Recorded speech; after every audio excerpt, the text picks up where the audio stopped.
કોઈના પર ભરોસો કરવા જેવો નથી, કારણ કે ભરોસામંદ પણ દગાબાજ નીકળી શકે છે. વાત આજે એક એવા નેતાની કરવી છે જેણે ચૂંટણી જીતવા માટે સામે ઉભેલા નેતા વિરુદ્ધ જૂઠાણા ફેલાવ્યા હતા અને પછી 30 વર્ષે હવે એમને પછતાવો થઈ રહ્યો છે. ઘણા લોકોને આ વાત માન્યમાં નહીં આવતી હોય, પરંતુ આ સત્ય છે.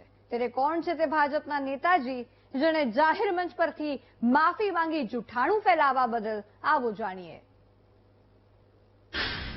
સત્તા મેળવવા માટે ખોટું બોલવું પડે, લોકોના મત મેળવવા તમામ હદ વટાવવી પડે, આવું ઈડરના રહેવાસી અને ભાજપ નેતા પૃથ્વીરાજ પટેલે કહ્યું.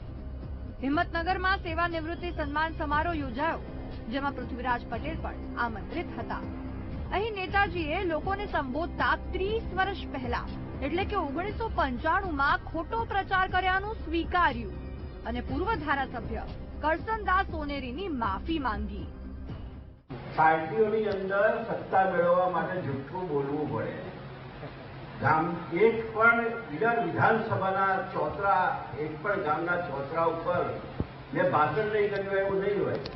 અને ત્યાં મેં એવું બોલ્યો, હું એવું બોલતો કે સાહેબનું 25 વર્ષનું જાહેર જીવન અહીંયા આગળ વિધાનસભા તરીકે તેઓ ઉપસ્થિત રહી અને કેટલાય હોદ્દાઓ, આરોગ્ય મંત્રી, શિક્ષણ મંત્રી, ઘણા કામો કર્યા છે અને ખૂબ મોટો ભ્રષ્ટાચાર કરી અને ગોવામાં હોટલ બનાવી છે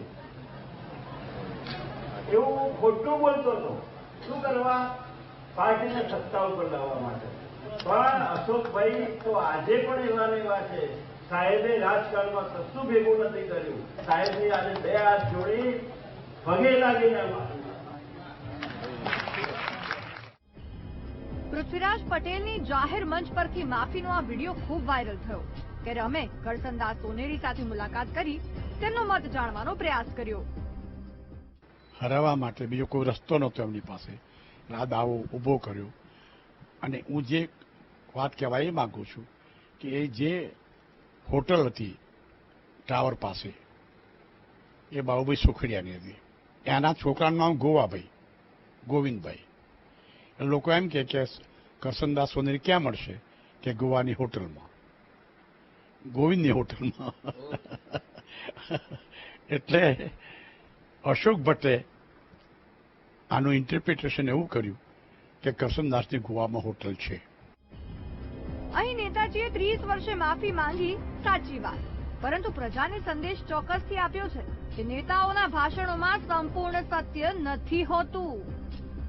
સાબરકાંઠાથી સંવાદદાતા સંદીપ પટેલની સાથે અમદાવાદથી પાર્થ જાનીનો રિપોર્ટ, વીટીવી ન્યૂઝ.